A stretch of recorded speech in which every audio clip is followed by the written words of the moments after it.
Hello, and welcome to the Joy of Deving with Bob Hess. It's a pleasure to see you folks. Thank you so much for joining us. Once again, this is a series that goes over the process of doing content development on Dungeons and Dragons Online through Standing Stone Games.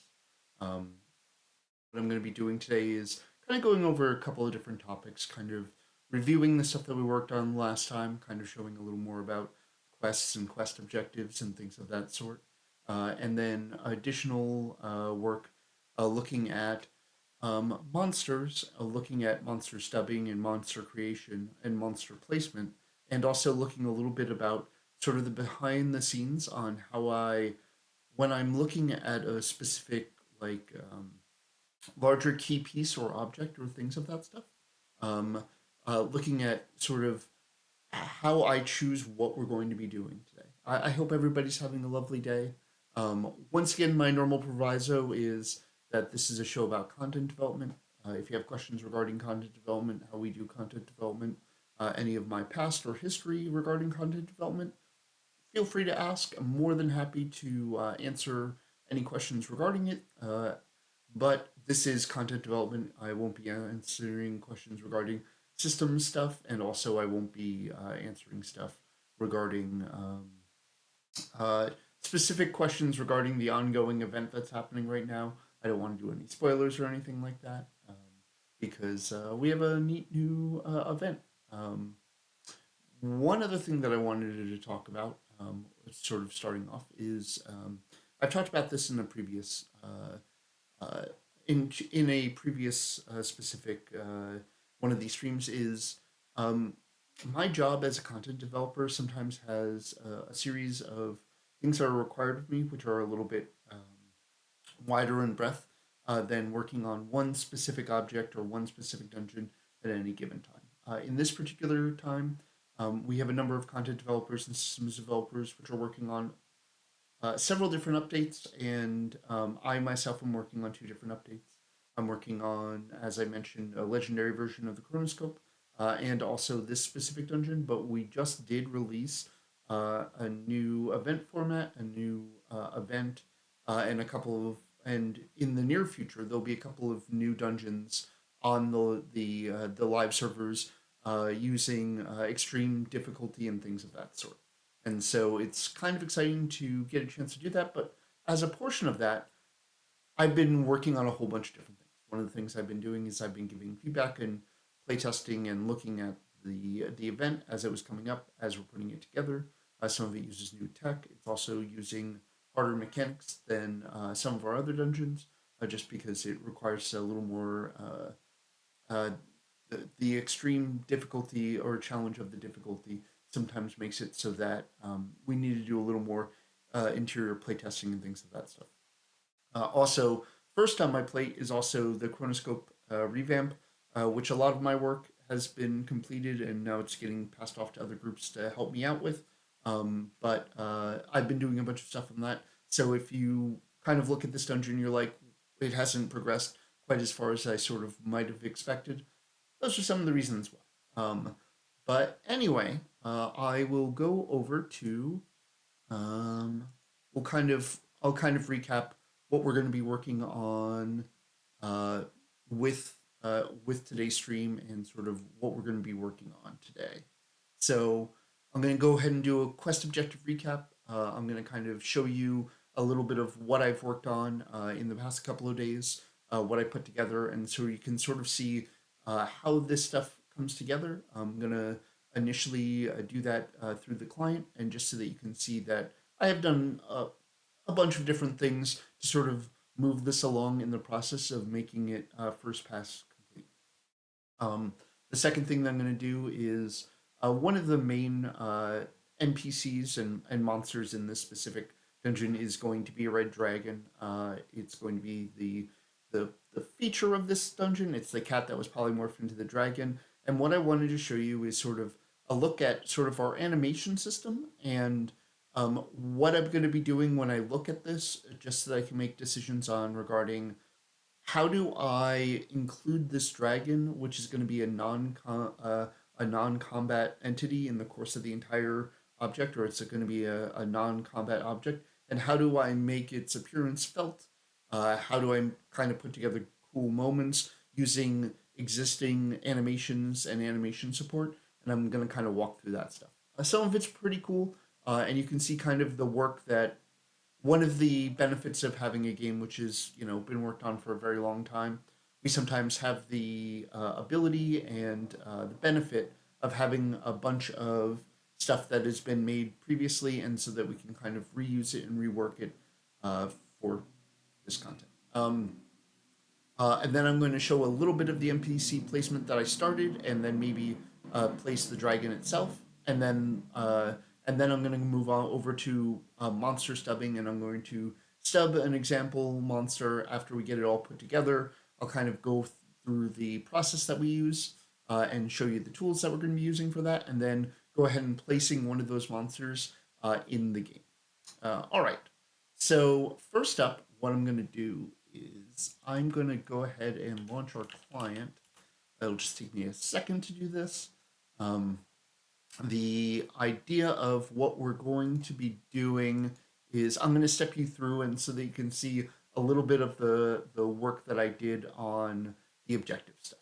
And then I might also swap over to World Builder to sort of show you what the next steps on that specific piece, and so you can sort of see behind the scenes how I made those things do the things that we want them to do.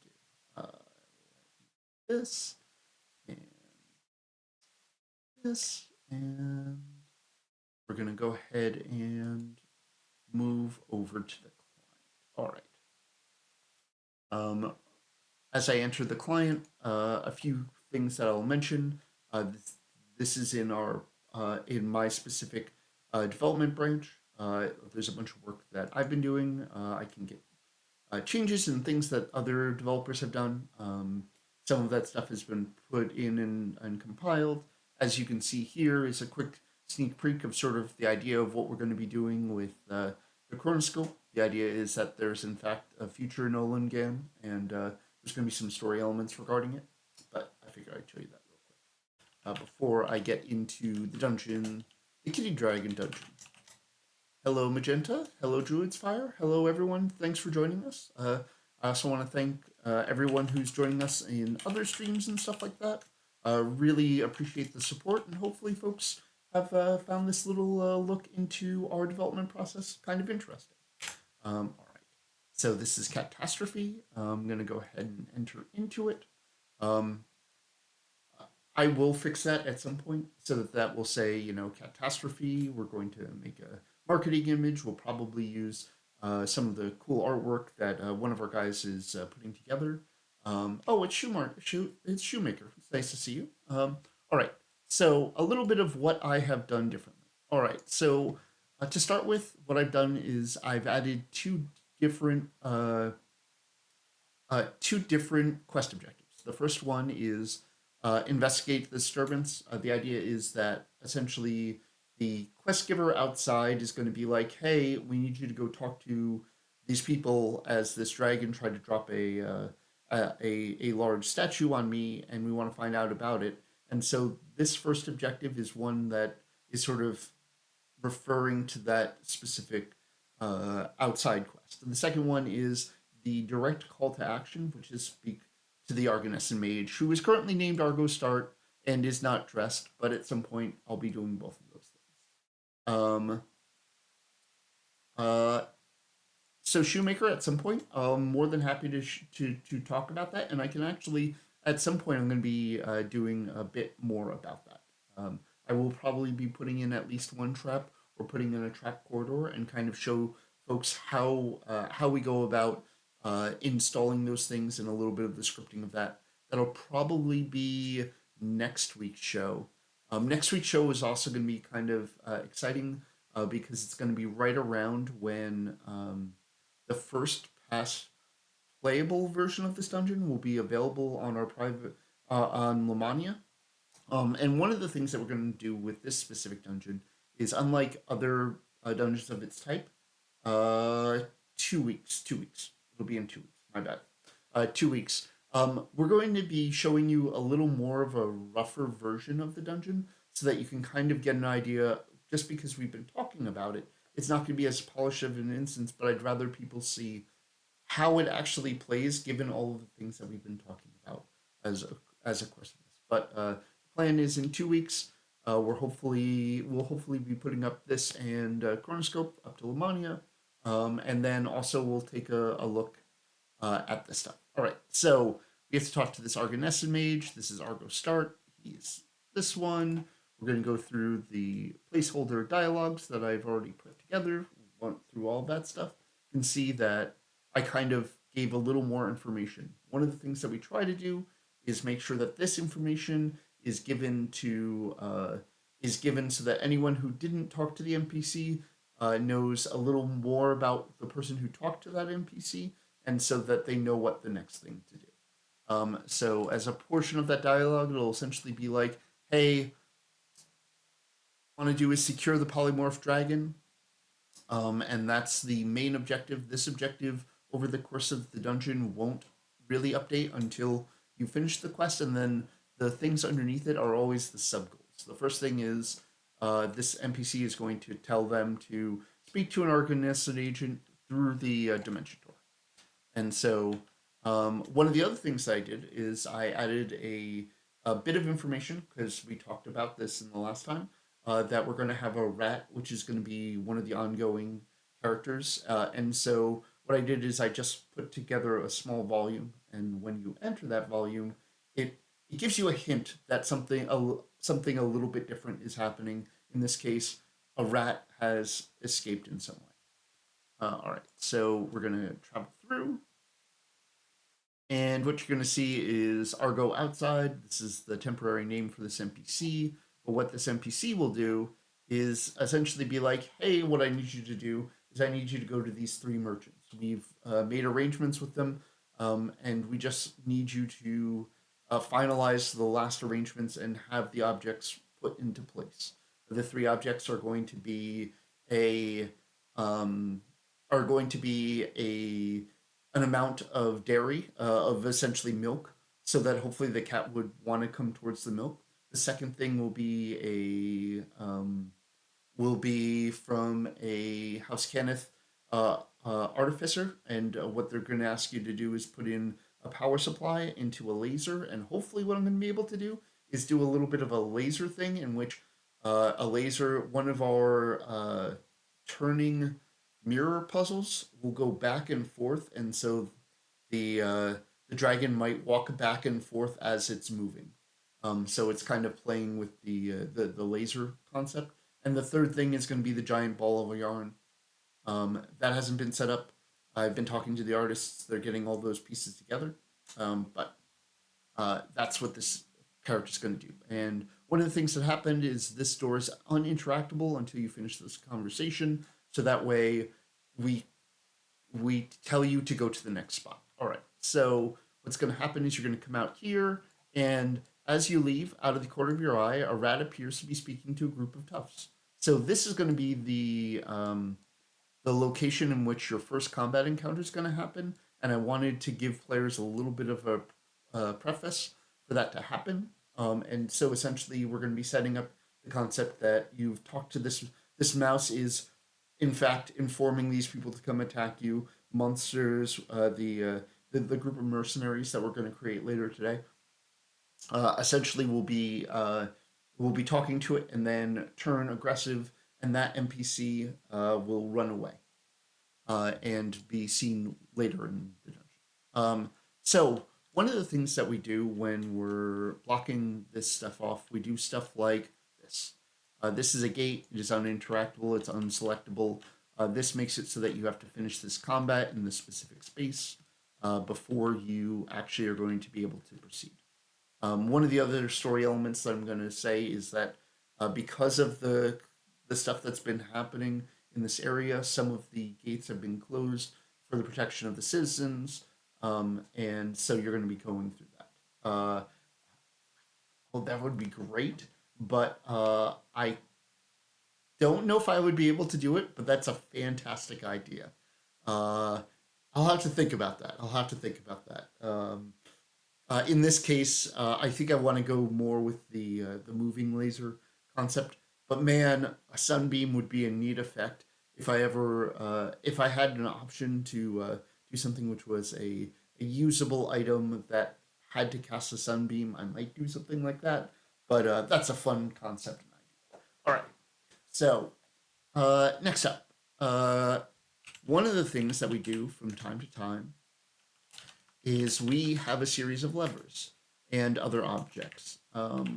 We can turn on this using this command, and it allows me to see stuff that only admins can see. In this case, this is a lever, and it's connected to a lever master. So the idea of what's going to happen is when we kill those monsters, it's going to tell this thing to open that door.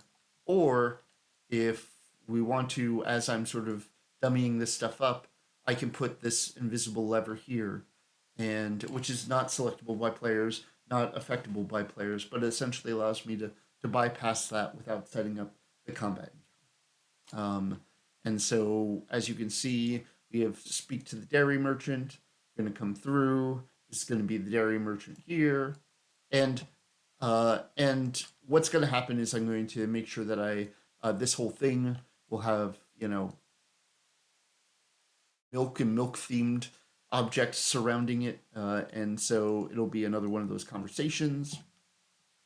Having secured the trap, you must now speak to that, and you can see that this gate, which was closed previously, has now opened, and this area here is going to be a combat encounter, and so what's going to happen is after you complete the combat encounter, you can go ahead and this gate itself is going to open. And what I think I'm going to do is I'm going to put my first optional boss behind this door, which if you go to investigate, essentially will open up and will be the first of the other polymorphed monsters. One of the other things that I really am going to do, because I did the open skybox as a portion of it, is as players sort of come into this space, what I want to do is either show the dragon perching here or doing stuff like this. Maybe here would be a good place to have like falling objects with the dragon behind it, things of that sort, or having it fly around this specific area.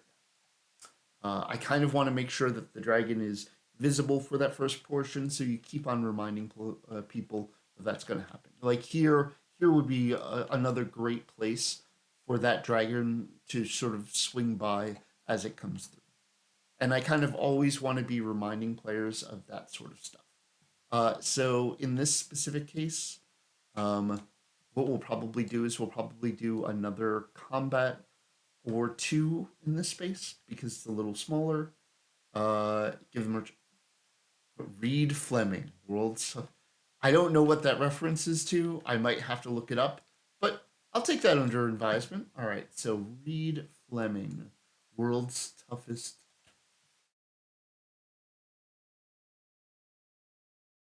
I'll note that down, and we'll see if. Oh, okay. Maybe I'll check that afterwards and make sure that that's an okay concept.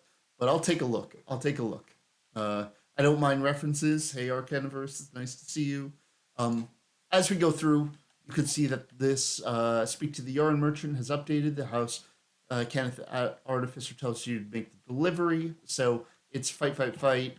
That opens up. You have now gotten the power core and essentially tells you to do stuff in this area. Once again, another fight area, and this will probably be a trapped corridor or something of that sort, which we'll explain away in some way or form so that we can do it. So Strimtom, you're late. Essentially what I've been going through, and all the folks watching, thank you so much for joining. Essentially I'm going over a little bit of the quest pass stuff and showing people just sort of the work that I've done between now and then and sort of the quest progression as we've been going on. In this case, I also know that people are busy farming objects and doing stuff for the event and all of that stuff, so I know people are a little bit busy, but in this particular case, some of the things that I've mentioned and sort of showed was that a lot of times we have controls, and some of those controls you can see here. All right. In this case, I did not set up this NPC to spawn, activate. So this NPC is going to be the one which does the yarn merchant. And now what's going to happen is I'm going to set up a little room with the ball of yarn, maybe a breakable wall or something like that. And this is where it's going to bowling ball its way down into the final area. And then there's going to be some stuff where players are going to have to put the power core into the object and maybe have a dancing thing. This is also a good place to put some optionals and also some breakables and things like that. But I just wanted to give folks a little bit of an overview and an understanding of what we're doing for quest objectives and sort of how it's going. If you guys, or if any of you folks have missed the stuff that I've sort of mentioned, feel free to watch the VODs. We put up YouTubes, all of that stuff. And I also want to thank you again for all the support we've had so far for this video series. I've been really passionate about putting this together. I've been really excited about the work that we've done. And I'm looking forward to this going to Lamania and folks seeing a little bit more of sort of the polished step of this. One of the other things that you can tell is that I've also done a rough map, which you can see here. If areas are going to be if some of the areas are going to be either impassable or secret, I'm going to show folks how I make those things secret and that sort of stuff and kind of go from there. But one of the stages as we're putting this together, we go ahead and do that stuff. All right. So next I'm going to be showing folks is I'm going to be stepping into monsters and NPC work, sort of looking at an NPC that we have standing and seeing a little bit about its animations. The animations that are set currently, they've been created by our animators. A long time ago, we had a whole bunch of animators, and since then we've had fewer animators, but they've done amazing work for us. They've put together some really great models, a lot of neat concepts, and a lot of neat different bits. So let me go ahead and bring us over to World Builder. Let's see. All right. So the next thing I'm going to be showing you folks is this. Okay, so this is one of the dragons, or this is going to be the dragon, who I have named Edmund after one of my good friends. And so Edmund here is full size. We're going to shrink down Edmund a bit. We want to make sure that it's a little more cutesy and a little more things of that sort. One of the things that we can do as a portion of working with these particular when we're actually looking at these, specific models and all of the different options that we have, let's take a look. All right, the first thing I'm going to be doing is looking at one of the panels. This panel here has a wide array of different bits for it, but that's actually not what I'm going to be looking at. Went to the wrong panel. It's this panel here. What this panel is essentially an overview of a whole bunch of what our specific model itself can do and what it's been set up. A lot of this is scripting, a lot of it's other information that we have. I showed you a little bit about how we make NPCs, and when we're making NPCs, we can kind of look at it. But in this case, what I'm going to be doing is I'm going to be going to the animation tab. And what the animation tab has is a list of all of the emotes and emotes that can be used and have been included to be used for this this specific thing. They've been built by our animators and kind of put together in a way where we can do this. Now, I will say that some of the stuff, I think most of it will work. Some of it will be interesting to take a look at, but some of it may also have me moving the screen pretty quickly so that we can kind of take a look to see what's happening. So the first one I'm going to do is the emote entrance. Will we be getting a meowing dragon? I can check to see how much, if we have meows in the sound dialogue, or if there's just going to be a person, fake meowing. But we can see what we can do. I can't make any promises. I would love to, but also the fact that the dragon could technically speak or be oh yeah, I forgot about the cats from Ravenloft. Um, it's interesting that room originally was supposed to have a hag pretending to be one of those cats. You were supposed to be able to essentially interact with each of them, and one of them, if you did a certain thing, would turn into a hag. Didn't quite have enough time to do it, but good plan. Good plan. Yes, yeah, yeah, and we had to, yeah. A lot of people would do things like that, so maybe I have to make sure that that's a little rate limited. That's one of the things. All right. So anyway, this is the entrance. I'm gonna zoom on back here, and in fact, what I will do is go here and do this so you folks can see it a little bit clearer. And so I brought this animation script over here, and we can go ahead and play it.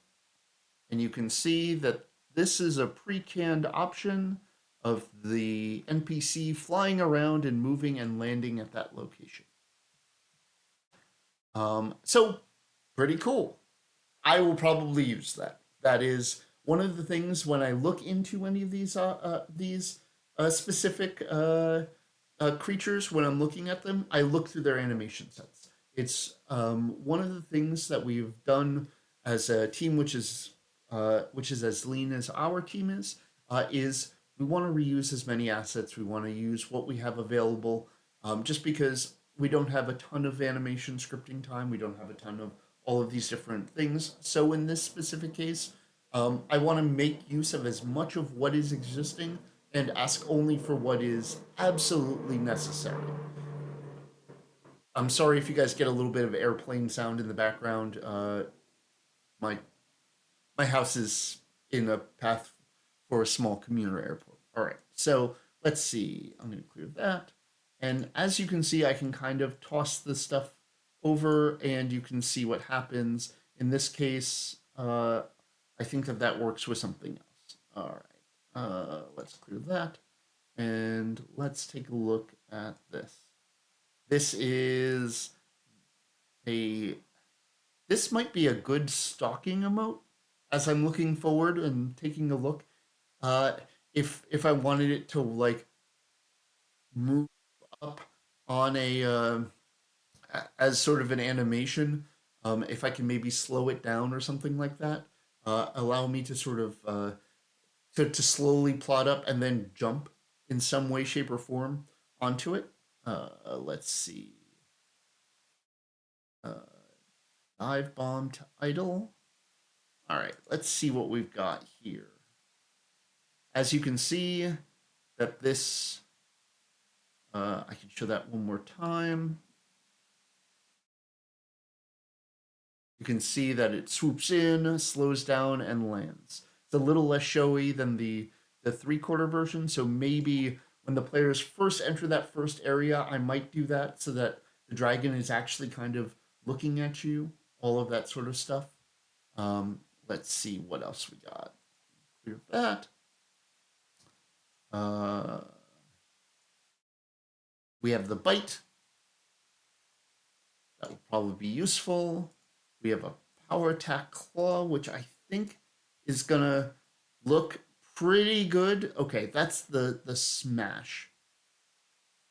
I think we have a bat. I think the left hand claw here, if we look at it, will probably be pretty good. Uh, Maybe what I can do is I can put these two together and do something where like this, and then let's see. those the same? Oh,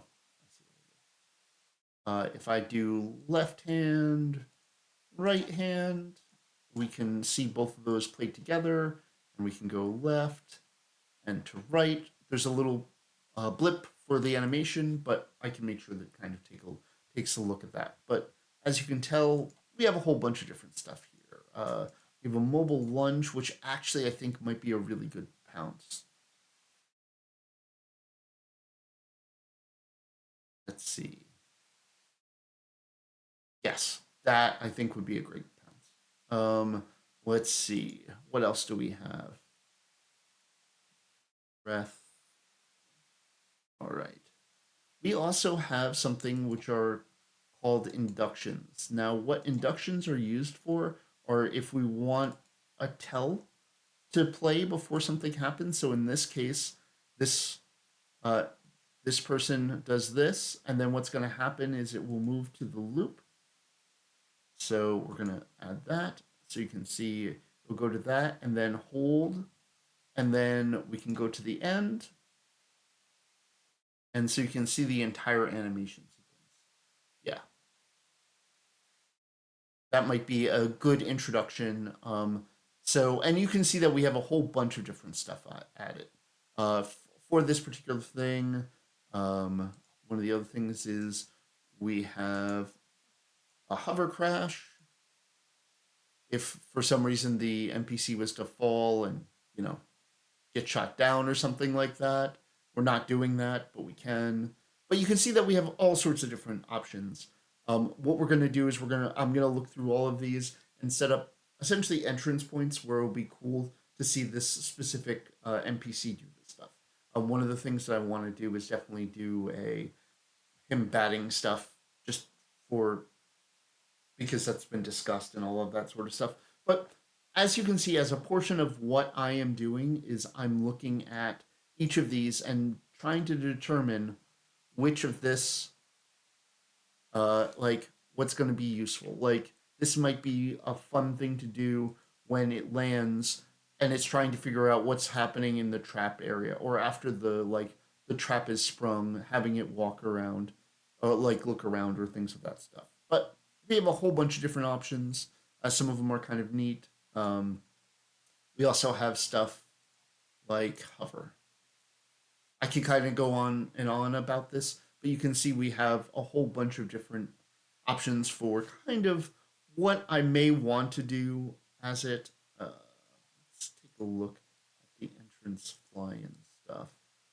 This is this. All right.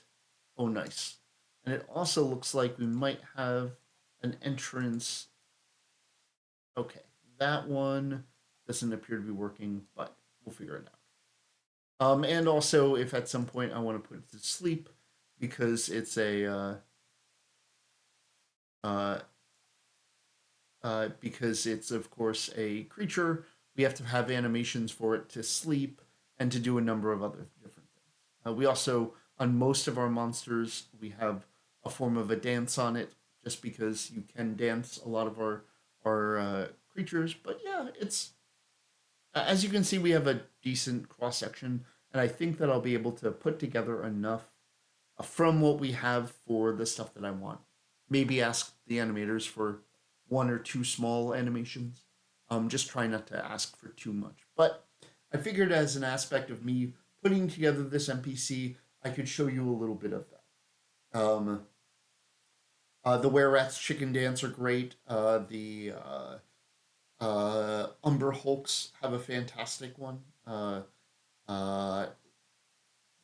the variety of dances that we have on our monsters, fantastic. I love them. I love that it allows our animators to have some time and have a little spontaneity and a little bit of fun when we're putting this stuff together.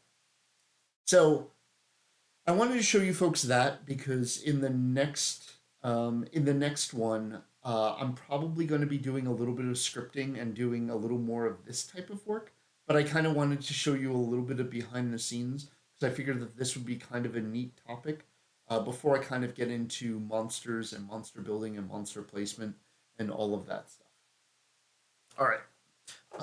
I'll probably do a refresher on this before I go into kind of go into the actual scripting of it, but uh, this is one of the neat things and one of the things that we have options for and ability to do, and it gives us a bunch of different just different ideas of what I have in my toolkit as a designer when I want to put this stuff together. Just one sec. Um, Before I go into monster building and monster building bits, do you folks have any questions, or is there anything you want to ask me about sort of the stuff that I've shown? Is there any of these other things that you want to see? Um, what would it take to add cosmetics to the dragon, like a cat? That would be something that our art department would have to do. They would, so they would have to build the object that has to do it, and we have a couple of different methods of doing it. Either it's something that's uh, put as a part of the model itself. One of the things that we can do is we can do a texture which has that included, but that would take a decent amount of work. One of the other things that we do is we have a system in which we can attach things to monsters. We call it hat tech, but essentially that allows us to, uh, given a monster's holding locations, essentially places where it has animation points, we can sometimes attach objects. But it would be a lot of different things to do. When putting animations together, are you able to make modifications without the art department, like reversing an animation, for example? So certain times we can, depending on how the animations are set up and how things are. Most of these anim files, I believe, are text documents, and we can look at it and sort of piece through it. However, we have to be really cognizant of how they play with different other animations, and make sure that when we do something like that, we don't break it. So a lot of times, we just make the request over to our art department. We ask our animators, our tech artists. They do fantastic work. It is normally a lot easier for me to send them a message and be like, I know you're swamped, but could you do this thing? Or is this going to be a huge pain in the butt? Can you give me an idea of how long this is going to take? And then talk to stakeholders and see how long it would take, or what are the challenges with doing that sort of stuff. Hopefully, at some point, we can get a chance to have some animators sort of showing little clips of them doing this type of stuff. It'd be cool. But that probably won't happen over the course of this specific set of videos. All right. Um, any other questions? Good question for from both Shu and also Strimtom. Um, they don't uh, they don't have the same, like, the way that objects are built for monsters is not similar to how players are built. Um, but that's sort of getting into player objects and how players work with their equipment, which isn't something that I'd feel comfortable showing folks on the stream, as I'm not as aware of a bunch of that stuff. Let's see. All right. So next up, what we're going to be doing is going over to Monster Builder. We're going to be taking a look at our monster building tool, which once again is an internal tool that we have for making base monsters. When we're making monsters as content designers, the final statting and the final presentation for those specific monsters are done by the systems team. A lot of our statting is done by our systems team. So when I place these monsters, they have essentially a unstatted version or a statted version of what's happening, but there's also another few sets of hands that go through the process, so that when I make this monster to begin with, it will have its basic ideas and concepts built into it, but there's going to be some stuff that we're going to have to hand edit. So I won't be talking a lot about how we stat monsters, because that's not really something that I do on my day to day. Sometimes we have conversations regarding, hey, I want to make this monster more special. Hey, I need special attacks or things of that stuff.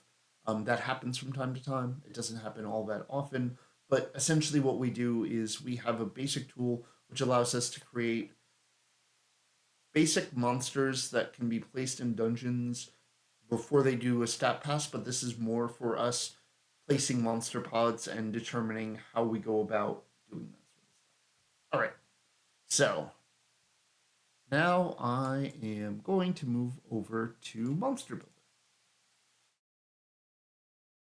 Here it is. Welcome to Monster Builder in all of its glory.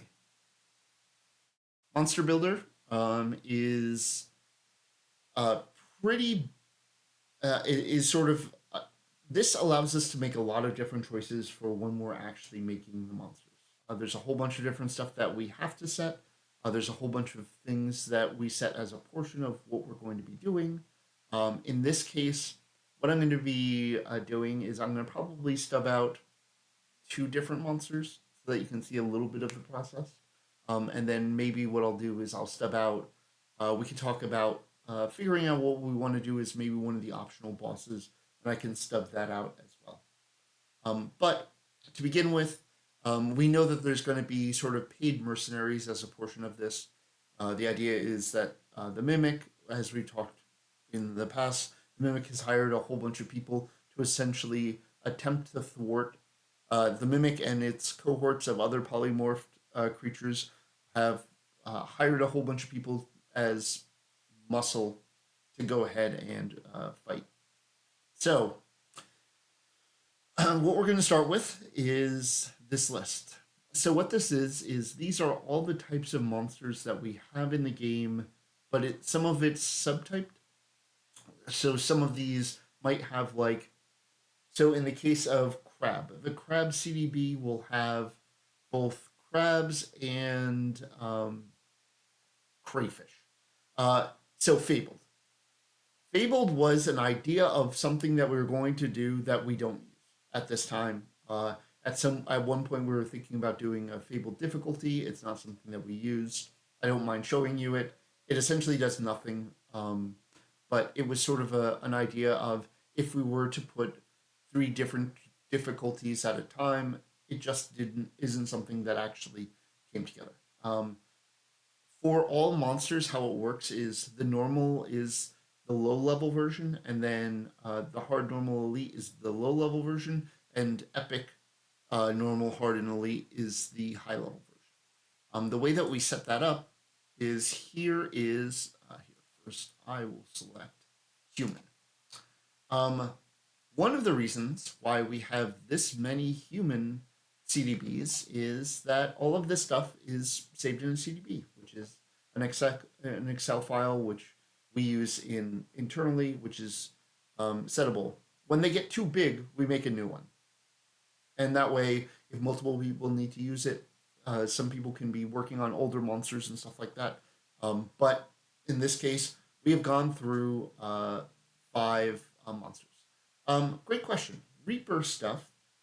Reaper stuff is applied programmatically through sort of the back end of the tech when we're doing statting for monsters. They're not specifically statted in this specific case. Essentially, it is a formula that is applied to all of the abilities for monsters as they go forward. It isn't something that in this particular tool I have control over, and it's something that's more set up on the systems side of it. But essentially, when I make these monsters, these are the basic monsters. If I was to walk in, they'd be pretty easy to kill. They're sort of placeholder basic monsters. So if you ever occasionally run into a monster that is way easier than the rest of the monsters to kill, it's probably because there's a base version of the monster still sticking around. All right, so I'm going to go through, and in this case, I'm going to select that as soon as I can. So what does that do? Essentially, the no index base is something that's internal. We used to have a reference thing. It's something that we're not going to be doing. What this also does is when I select the human CDB and the human monster type, it sets the genus and race of the monster itself. This is so that things that affect like humanoid and humanoid being, this is all put into the CDB itself and gives information regarding it. What I'm going to do is I'm going to go ahead and set one of these up, or set two of them up because I can do that pretty quickly, and then we're going to actually go into the Excel folder, and you'll see the statting objects for those particular things. Um, in this case, what do I need to do? First thing I need to do is set the module name. Dungeon name, PAX. Role. So this is going to be fighter. Because the idea of this specific group of monsters is that it's going to be this is going to be sort of the melee themed creatures. So what we can do is melee, and then I'm gonna override the WC name into human.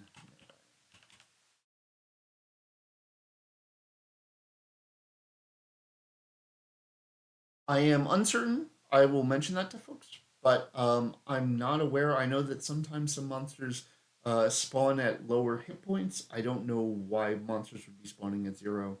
Um, that's something that I would make sure that you put in as a bug. I'm not offhanded familiar with that as a problem. All right. So what's next?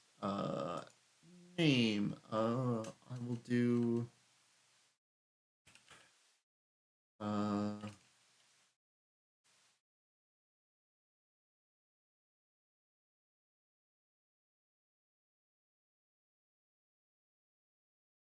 Not sure if I'd consider that a bug. All right. So the name here is Hired Tough. The reason why I override the WC name, I don't think that that's going to be something that I need to put in for this. Um, and essentially, this is just the name as it appears when it goes into game. All right. So here, when we stat monsters, there's three different types. There's monster, mini boss, and boss. That essentially means the type of stat package that they have. Our monsters have certain base immunities. Our mini bosses have other base immunities. Our bosses have a different set. This is orange. This is red. So it's going to be a monster. In this case, there are no spells. It's not a spellcasting creature. Every time we make a monster, we want to have make sure that it has a ranged attack of some sort, just in case uh, players are at a range and it can't get into melee combat. All right, so normal level. I think we talked about doing this at 4, and then I think our levels for monsters right now are 34. Worst comes to worst, I can totally come back and fix this while I'm in the CDBs. I'll do that a little bit later. And then what I'm going to be doing is selecting each of these. What this thing does is it tells it what basic effects that we're going to go ahead and put on the monster itself. Other things that I have to set as a portion of this. If I wanted to change what this monster looks like, all right, and let me just give me 1 second. So if I want to change what this monster looks like, I can change that here. I can also do it in the actual Excel file. One of the other things that's important for us to do is choose a class. What this class does is sort of give the basic, is another way that we set stat packages for monsters and also their casting stat and casting ability. In this case, if I wanted to do something which had a ton of health and less had a bunch of health, I can choose barbarian. In this particular case, I can just go ahead and choose fighter. Uh, let's see. All right. Other things that I can change in this specific case, if I want to change the alignment, neutral evil is fine. I can do so. And so this sheet right here, for the most part, looks like it's pretty well set. One of the other things that I'm going to do, we can set a whole bunch of stuff preliminarily using all of this stuff, but a lot of this stuff done is done by our other team, our systems team, as they go through and do different things. Like if I wanted to give it a different casting stat, I could. Like in this case, its casting ability could be set on strength. If I wanted to increase its base attribute scores or anything like that, I could go ahead and do that. In this case, if I wanted to give it resistances or any of that sort of stuff, I could do that. One thing I tend to do is also make scripts. This just allows us, if we want to do something special with this specific monster or this NPC, um, we have its own given set uh, of scripts so that we can do back end stuff. Like if we want to randomize appearances or things of that stuff, we make a full set of those. Uh, we have an entire spell system, so we don't really use most of this stuff here. In this case, what it does is it sets default values, and the systems team goes back through and sets the updated values for all of those types of things. All right. In this case, this is pretty much done. This is a basic monster. Um, we have two different save options here. Make them say bad cat puns, quite possibly, something like that. This is a catastrophe. You know, we'll figure it out. We'll figure it out. So there are two different types of monster, or two different types of monsters we could do. DOS. This idea is a scaling monster. This is what's used in challenges, and is also used for like night revels or anything with scaling dungeon stuff. A lot of those things that uses a different set of lookup tables and a whole bunch of other stuff. We don't normally make stuff out of that. And what we're going to do is we're going to go ahead and hit save. And what this is going to do is it's going to go ahead and write to the CDB.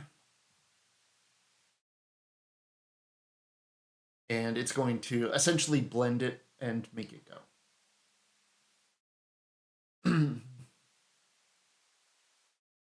It'll just take a couple seconds while it's go ahead and writing that information. And what it's doing is it's stepping through each individual difficulty and writing it to the correct CDB. It'll just take a couple seconds while it does that. And what I'll do is I'll make a second one real quick, just so that I can go ahead and stub up. The stubbing out process doesn't take a great deal of time, but one of the things that we always try to do when we're doing these types of dungeons is we want a diversified set of monsters, so it isn't humans versus humans versus humans. We want to have an option of putting in dogs, you know, any sort of pets that they could possibly have. Like when we're going through Sharn, you know, of course we added little dinosaurs, things of that stuff. But in this case, I'm just going to step out two basic types of attackers. In this case, what I'm going to do is I'll do a ranged character, so shot. A hired shot, and I'm going to change this here. This roll is going to be changed, and that roll is going to be ranged. And I'm going to change this to ranged, and I'm going to change this to ranger. Here, I'm going to go ahead and select arrow, and it's already got the scripting there, and there. All of that stuff should be good, and I'm going to go ahead and save that. That's going to be the thing that I'm going to show you next after I actually show you what we have done, and what actually this looks like, or what one of our monsters actually looks like in our Excel documents. I figured that would be kind of a neat thing to see. This is where a lot of our systems designers do their work. It's how we take a look while we're trying to build this stuff, and essentially, that's the method in which we use to fine tune the scaling for those monsters. And one of the things I'm going to do is I'm going to take, after we do this, I'm going to go ahead and take a suggestion, and we'll go ahead and put together one of the optional ones. Just 1 second. And all right. So with that set, I'm going to go here. And then just give me a moment while I go ahead and open up the CDB.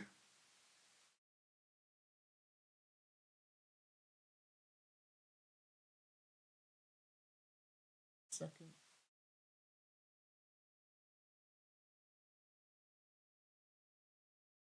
We have some tool stuff. Close. Let me just preview this real quick. All right.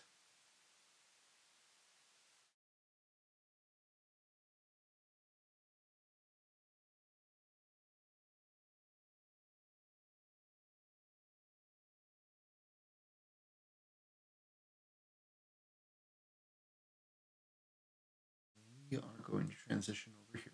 All right. Can folks read this? Can they see it? Do they have a little bit of an idea of what's going on? If you need me to zoom it in, I can go ahead and zoom it in some. Pay no attention to any of the other stuff. We can just go ahead and look at this top here. Is that a little bit better? Do you guys want me to zoom in more?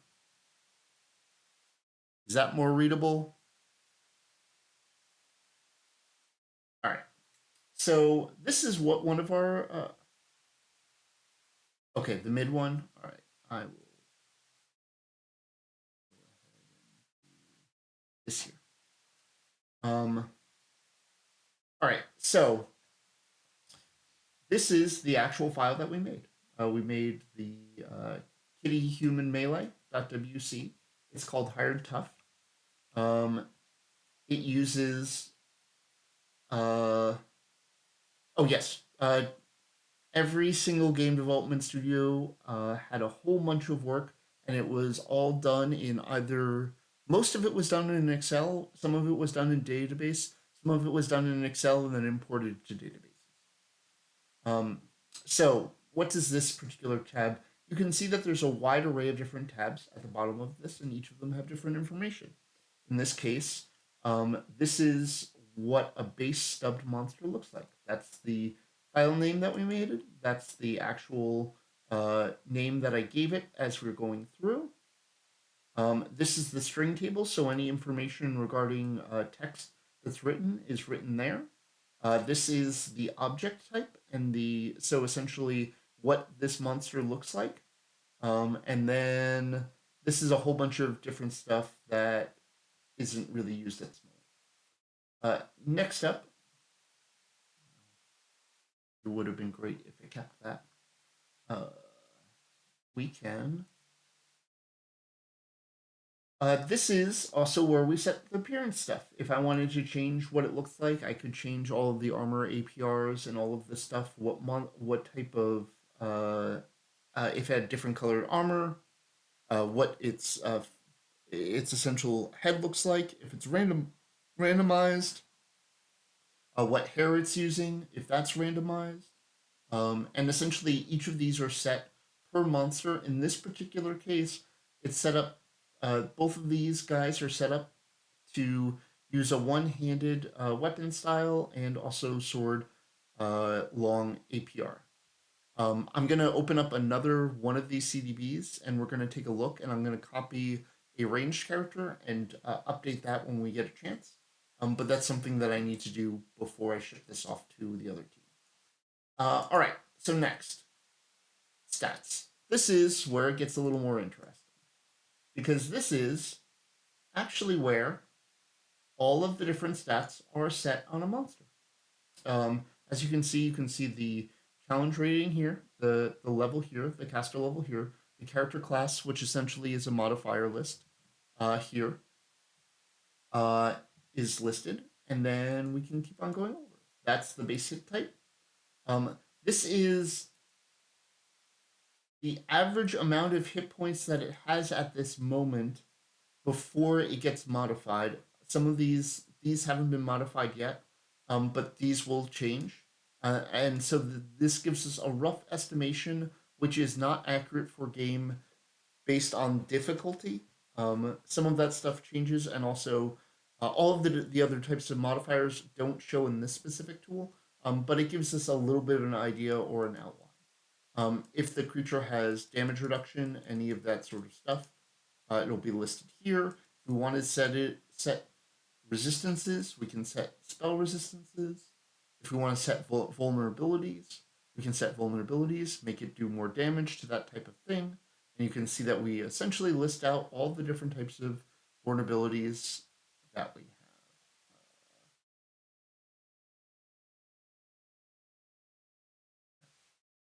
Did something. I was just trying to make it so that you can see that we can set a whole bunch of other stuff. Also, what's its attack bonus? These are its basic attack bonuses. Um, what's its innate armor bonus? Does it have a dodge bonus? Does it have PRR? All of that stuff is set here. The alignment, does it have critical hit resistance? As you can see, mini bosses to start with have that. Um, and then what traits does it have? It's considered evil. Its species is human. This stuff is set and is essentially set so that when you have damaging types of things, it knows that it will look for that sort of thing. Materials, and then does it have skills? Does it have balance? Like, what are its skills against when players are using different stuff? Does it have additional spell power? Does it have additional melee power? Um, and then this stuff over here is essentially we have a large lookup table which programmatically sets a whole bunch of different stuff, which I'm not going to really show you because it's not all that important. But essentially, that's a little bit of our back end for our initial statting pass and how it puts that stuff together. Next up is AI, which we can essentially set. Um, does it have a high hearing ability, seeing ability? Essentially, this stuff lets you know how easy does it do to find different monsters, hear other monsters. Does it have any modifiers for that? Does it have true seeing? Does it have ghost touch? Is it um, and what's the cast frequency? What cast frequency means is how often will it choose to in the back end cast a spell? When will it decide? Uh, like will it constantly cast? Will it make decisions? And there's a whole bunch of different cast frequencies. If I was to show, we essentially have keywords which go through all of that sort of stuff, and so it's kind of neat. Um, but yeah, and then this stuff here is essentially if we were to have special attacks on it, uh, a lot of times this is more used for monsters and the like. But this is where we can set up a whole bunch of different information, including do we want additional hit effects on monsters and stuff like that. So kind of neat. Um, Stuff like Ghoul Touch and things of that stuff. If there are any other specific attacks, they're set on these specific uh, bits. That's a little bit of what I just made when I hit those buttons as a monster in our game. At some point, I can show you a little bit more in depth about that sort of stuff. Maybe at some point we can even have Torque over and he could talk a little bit more about that sort of stuff. I just don't know if that's going to happen in this time frame. Maybe we can get Jerry and Torque to sit down and have a little, conversation regarding monster setting and stuff like that. I can't say that that's going to happen, nor will I put that on other people. I'm willing to do this, but it really depends on how busy folks are and if they have time to do it. And Torque is amongst the most busy people that we have. All right. So anyway, what I'm gonna do now, because I don't really care about what I'm doing there, what I need to do is add this stuff. So it's gonna take a couple seconds while I go ahead and add that stuff to my client.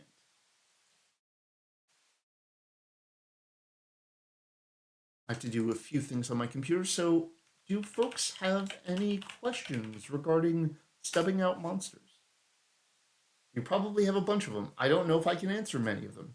Mostly because this is more of the, as on the content side, it's more about us generating the basic monsters that we need to use and then passing it over to the other team to do a lot of the high end statting and stuff like that. What I more do is, as a portion of what my responsibilities are, monster placement, pod building, and also entrance states and things of that sort. And what we're going to do is uh, that's what I'm going to show you guys next. What attacks? Okay, so what we can do is we can set up a series of spells that are on their spell list. When you make a spell casting monster, there's a default set of spells, but we can also set those specific things up. Um, uh, and essentially, we can also talk to the systems designers and be like, this is the thing we want to do. We want this to be a fire sorcerer. Can you just put fire sorcerer spells into it? Or we could list this types of spells, and we essentially just communicate while we're doing that. Also, the number of the breadth of spells that we have as a list essentially gives more options for monsters to do it. One thing that I'm going to do while we're building this is open up an old one of these CDBs so you can see stuff which is a little more populated and has a little more information regarding it.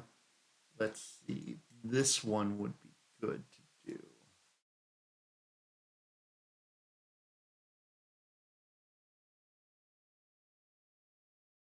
Give me a second while this.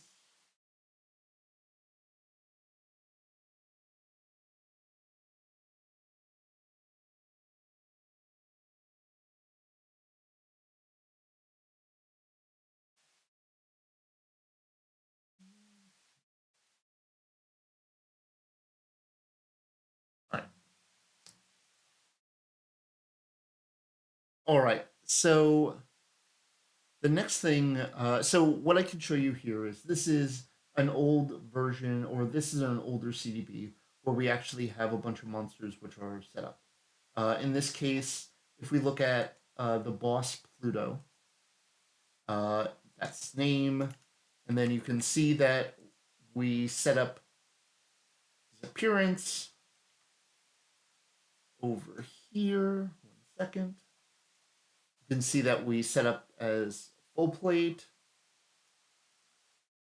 Here you can look around and see that we can set specific hair colors and things of that stuff if we want to. We can also give it different gear sets. These different gear sets essentially tell it um, what fighting style it's going to be used and what specific object is going to be used. In this case, he's using a specific uh, sword.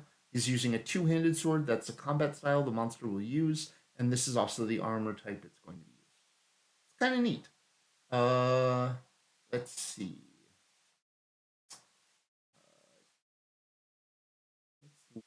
That between that and also the plague optional flame priestess, we can take a look at sort of the difference between them. You can see that this is set to sorcerer. You see that that's using its spellcasting stat as charisma, and as we go through, you can see that these are sort of the base stats before other modifiers are put in. It's kind of going through a whole bunch of empty things. But if there are vulnerabilities, they're listed here. In this case, you can see that these are the base for a normal monster, what its base attack bonus is given its level. And you can see its base fort saves and all of that sort of stuff, and also its stats. You can also see, let's see, what else is interesting. In this case, some of those monsters have C invisibility. I think this is mostly because they're boss monsters. They have that built in. Um, let's see. And you can essentially see if we set up specific, like if it has additional melee ranged power. A lot of times we don't do that in normal. If we go to higher difficulties, as you can see, we essentially have an entry for each difficulty. Let's see if I can find Sir Bluto and kind of go back. In this case, we haven't augmented any of the spell power or any of that sort of stuff. But that happens from time to time, and these are those things. However, you can see here, Flame Priestess here, you can see that it will always cast, and this is the list of spells it's going to cast. It's going to cast Magic Missile, Scorching Ray, Hell's Acid Arrow, and Nyx Cold Ray, and it'll go through that list specifically there. You see some of them. Snarla has Sonic Blast. I guess we're not very nice. And you can see that this is the stuff that it has on this case. Wow, that one has a whole bunch of spells it probably shouldn't. But that's all right. I don't know if Snarla should have Delayed Blast Fireball at level 9, but we'll take a look. We'll see what we're doing there. All right. I'm going to go back, and now that that's blended, I'm going to show you how we add one of these monsters or a set of these monsters to our game. It's just going to take a second as I go through and set up this stuff. All right. Yeah. One of the interesting things is hirelings actually have potions, and they will drink them from time to time if they have them in their inventory. Let's see. All right.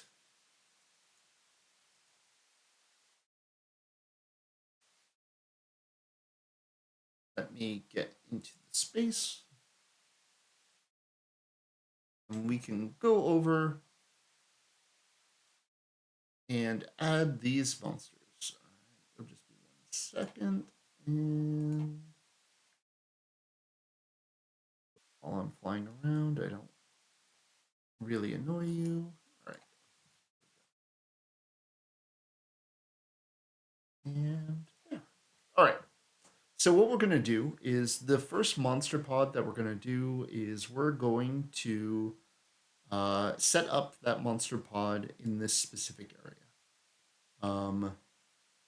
What we have here is that thing that essentially tells us, hey, that rat over there is talking to that monster.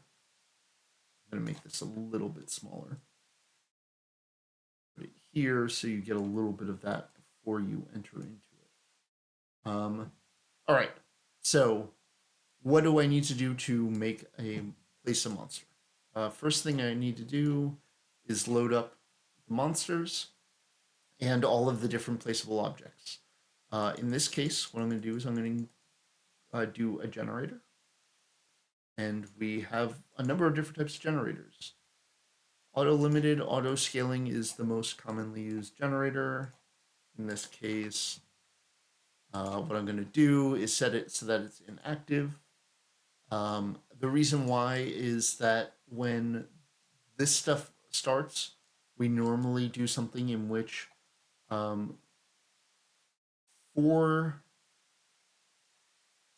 when we do monster stuff, we kind of always want to hard create monsters so that there isn't too much of a drain on the server as players enter different areas. And so essentially a lot of our gating features are based on setting that specific thing up.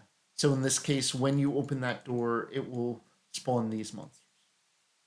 Or when the thing tells you you can open that door up, it can spawn these monsters. Now what I'm doing is our naming stuff has changed as we've gone through. And so I know that to find any of the things that we've built, it's in quest, it's in story, and then I just have to find the right folder. In this case, I am sure that it is in Kitty Dragon and in packs. And I have done what I was supposed to do. And so what's going to happen is I will place one of the melee guys. I will place one of the ranged people. As you can see, the ranged people don't have the correct setup. I'm going to go ahead and change that in just a few moments. But you can see that it's listed. Can't. 1 second. Let me do that. If I was to hit this panel here, you can see that that's the ranged guy, and you can see that this is the melee guy. So what I'm going to do is, to start with, I'm going to go ahead and just copy and paste a group of 6 to start with. And what I'll do is I'll do 4 melees and 2 ranged characters, because that's a pretty good set. And this here, essentially what we want it to do is to tell all of these guys to spawn. Now, with this auto scaling and auto limited generator, what that means is that depending on the difficulty is how many monsters are going to spawn. In this case, if you are on elite difficulty or have enough people in your party, it will spawn all 6 of these monsters. That's just sort of what's going to happen. So one of the other things that you can do for these guys is set up a number of different stuff. One of the things that we can do is we can set entrance states. So 1 second.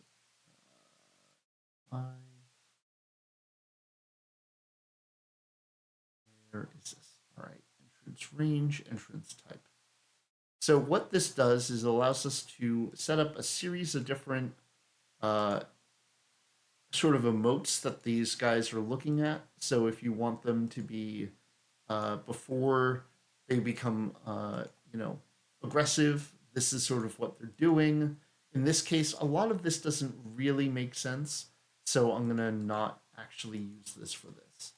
But what I will do is kind of place these guys in locations around here, maybe even facing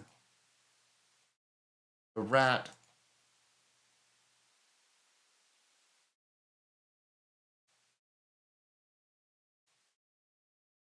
And what I'll probably end up doing is also setting up something so that these guys, when you approach, will be NPCs and they will spawn in and then become attackable. Probably when you come around this corner. You can do that in a number of different ways.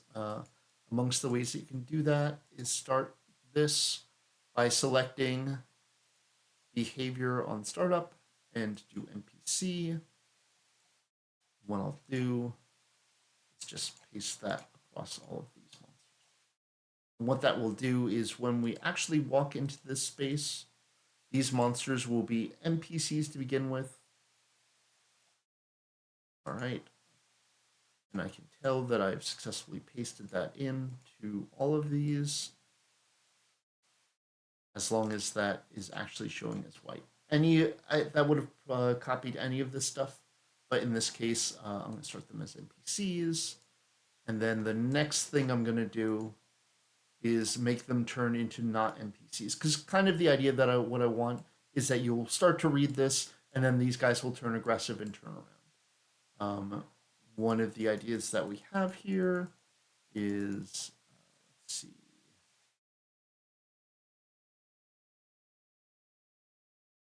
Trigger. We have trigger volumes, and what these are used for is essentially what we just talked about. Essentially, as a player, when they enter this trigger volume, something will happen.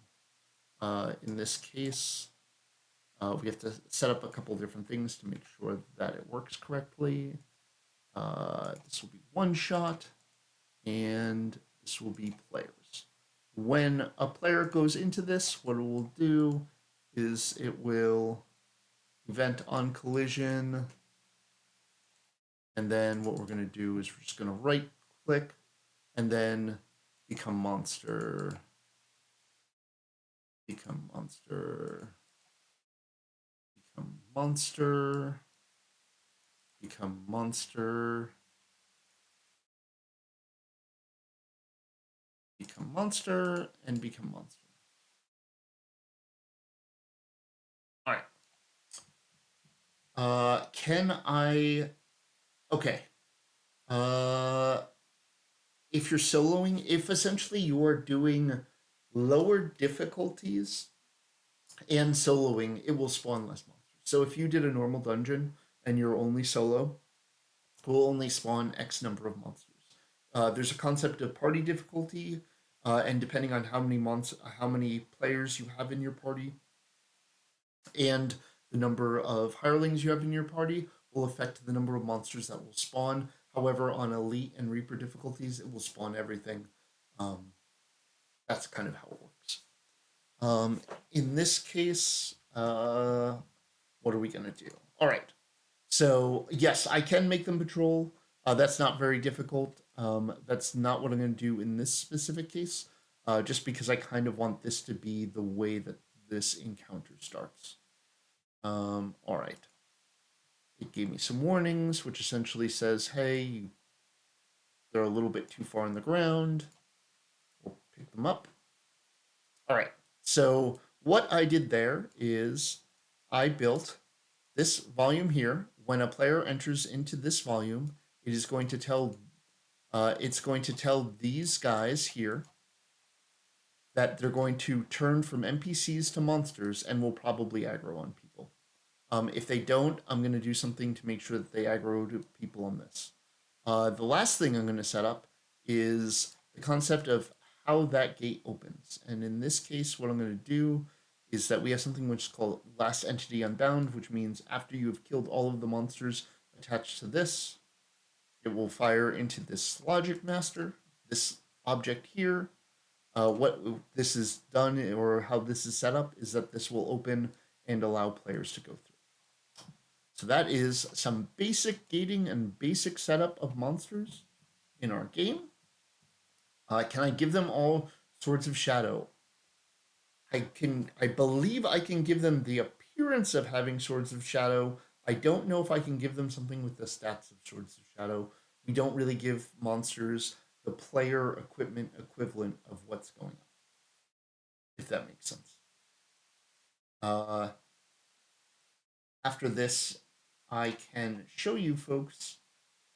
But essentially, that is a part of the process of how we make monsters and um, how we place them in the dungeons and how we do things like set up things that they can do and methods of that sort. One of the things that I'll probably do next is do an ambush. I can show you sort of how all of that stuff works and kind of go. But it'll just be a couple seconds while this processes and then my server starts up. So, um, uh, is this sort of monster pod concept why the hallways and walkways are so wide and large? Um, the reason why the the hallways are as wide and as large as they are for a number of different reasons. A lot of times we'll put deco in, which will shrink in the space, and also we'll put in objects to move this in. Like this dungeon will not look at like this when it goes through. There's probably going to be market stalls and a number of different things like that throughout this entire thing. Um, Also, the monster pod concept is more so that there are discrete numbers of monsters that we can put together before we put people into alert statuses. It's one of the things that as designers we really try to not do. Our common processes really pushing up against it, um, and things of that sort. One of the other reasons why sometimes our hallways and walkways are larger than we would sort of look like when you're flying around and building stuff. Like looking here, this doesn't look too big. But when you actually see a character in this, you can see that this is a very much wider hallway than it is. And so spreading out these particular characters, I might even give some of these folks emotes and stuff like that to start with.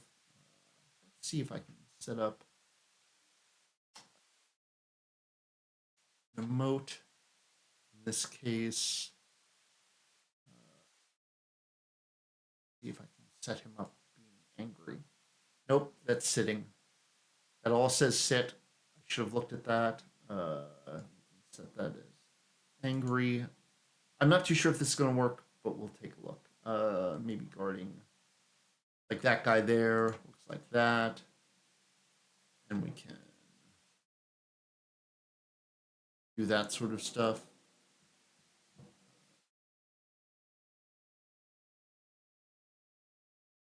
Yeah. So in this case, we can do. All right, this guy's kind of drunk.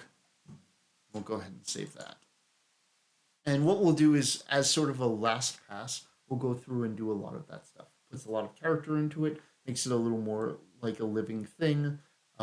Sometimes when we see different streamers and different folks make complaints that, hey, this is just 6 groups of people, sometimes those passes don't get done.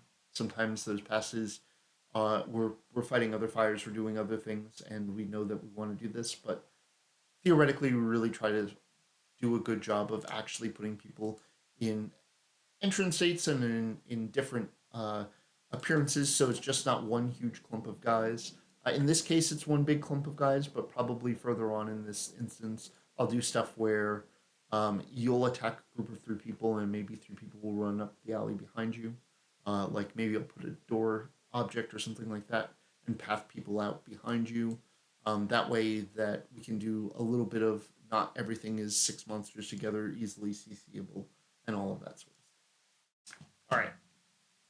Now that that's saved, we're just going to push that button one more time, and I can show you what this looks like in Client. I do love mass. As a player, I love Mass Hold Monster. I love Dancing Sphere. Really useful things. As content designers, we have to give players ability to feel and look cool and make their builds feel useful.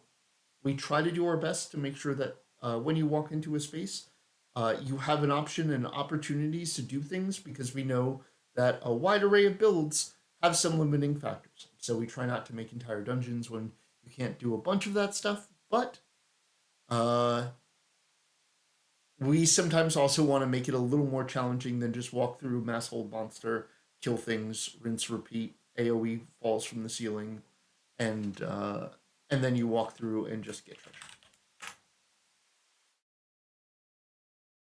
Mass suggestion. Yep. Danced. Pull stuff back to doorways, dance them, all of that sort of stuff. All good stuff. All good stuff. Um, so any questions with the stuff that I'm doing? I'm trying to give you a little bit of an idea of what we're going to be doing.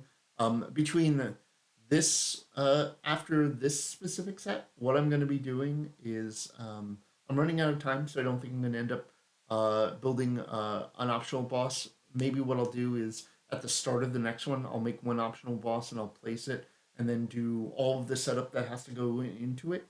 But between this stream and the next stream, what I'll probably end up doing is I will be subbing out the rest of the monsters.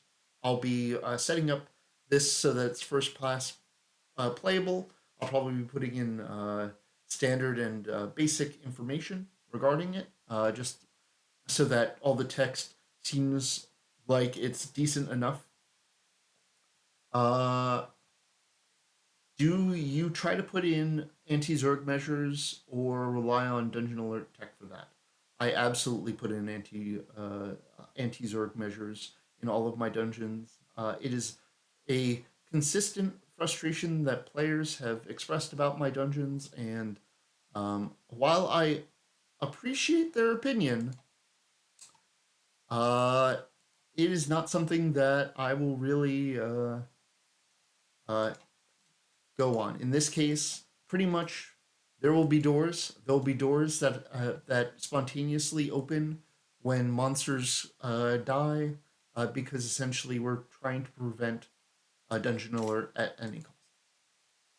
Um, in my particular space, I can show you, but essentially you can see in that first group, you can see kill this group of monsters, that gate opens. That is something that is very common, and I take that very seriously. Because players will try to pull as many monsters together as possible, and it will uh, it will affect a lot of different things. Uh, Q. All right. In this case, I'm going to go ahead and go in on Elite. Second, yeah. Essentially, larger types of dungeon alert will just do bad things to our server. It degrades your personal experience and also anyone who happens to be on your server. All right, so you can see we got this going through, got the secure, speak, all of this sort of stuff. All right, talk to this person. Tells you that you're going to speak to the dairy merchant. All right, so what I'm going to do is I'm going to very gently approach this because I think we'll get that. And you can see those people over there. And when I enter into this, you can see them turn into it and start fighting me.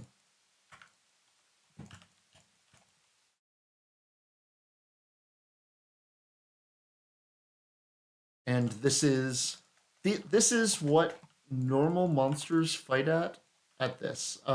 This character is not the best character, but it has real skills and abilities, and I'm not using any broken specific things. But you can see what happened is that that text came across. I'll probably pull up that volume a little bit so that people know to look over here. And I may also put a delay in when it comes through so that essentially it's like you look over, you could see them talking, and then they turn around and fight. Um, how do I go about adding voice acting to monsters and bosses and such?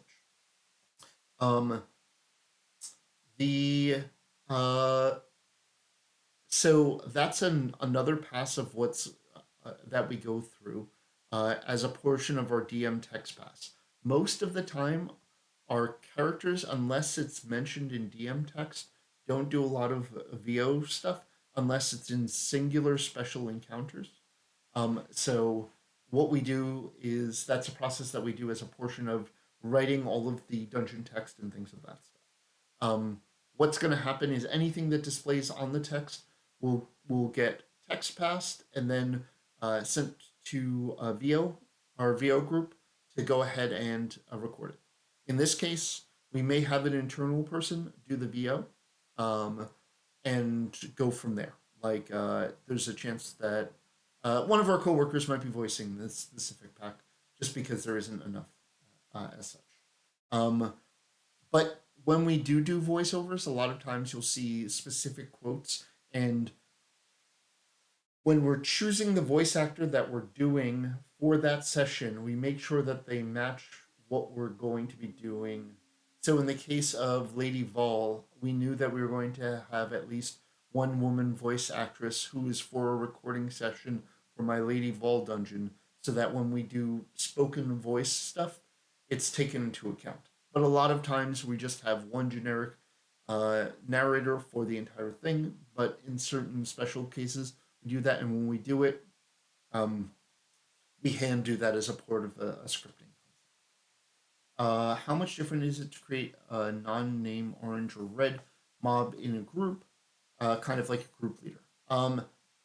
The difficulty of putting in an orange or red name is making it and selecting the option from normal to boss or mini boss. We try not to put many bosses in the dungeon just because of their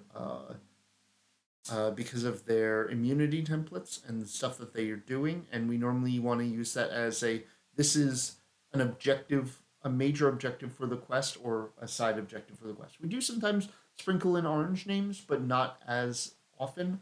But it is something that we could do in our latest pack. You saw that we did put a couple of orange names in smaller packs or things of that stuff to make it a little more difficult. Um, Oh yeah, it's amazing to see what some of our voice actors have gone and done and have done before us and will do after. I mean, we were lucky enough to get Travis Willingham from Critical Role. Did did our Slaver set and stuff like that, and so that was super cool. We even have people like Will Wheaton who did Temple, and that was super neat. It's great that we have an opportunity, and also our more common voice actors, which it's not that they're amazing voice actors. They've given us so much. a woman named Cindy who's done just amazing, amazing work on our kobolds and things like that. They they're prolific, and you can see them all over the video game industry. Same group of people. They're just wonderful to work with, and we're really lucky to do so. Cindy Robinson is amazing, and I'm so glad that we get a chance to work. All right, so I think it's about that time that I'm going to go ahead and wrap up this specific uh, thing. Uh, this fine live stream we got here. Let's see. Let's go to this real quick. Once again, thank you so much for joining us with The Joy of Deving with Bob Hess. I'm glad that you were willing and able to join us in this. As always, we're going to go ahead and put up threads regarding this. We'll put up a YouTube video so people can catch it if they missed stuff. If you have any questions, feel free to do so. If you folks also have comments about things that you would like to see or in the future would like to see, I'll go ahead and we'll try to make sure we fit it in. We have a couple more of these. Next one will be in 2 weeks. You'll see a much more complete dungeon, I think, when we float into there, because I'm going to be doing a bunch of that work. But I kind of want to show you the example of what I do and then go out and do a whole bunch of that stuff. I think next time I'll be doing scripting specific encounters. So maybe what I'll be doing is doing the entrances for the dragons and stuff like that, and maybe doing the rolling boulder. I think that would be kind of neat to show you sort of a little bit behind that and what I'm going to be doing. And I'll see if we have the laser working yet or not. My hope is to essentially take mirror laser and have it go back and forth, and then figure out some scripting stuff. Anyway, thank you so much for joining us. Really appreciate you folks coming, watching, all the support. And we also want to thank all of your interest in game development and in game development streams, and also your support for Dungeons and Dragons Online and Sing Stone Games. You folks have yourself a lovely evening, and take care.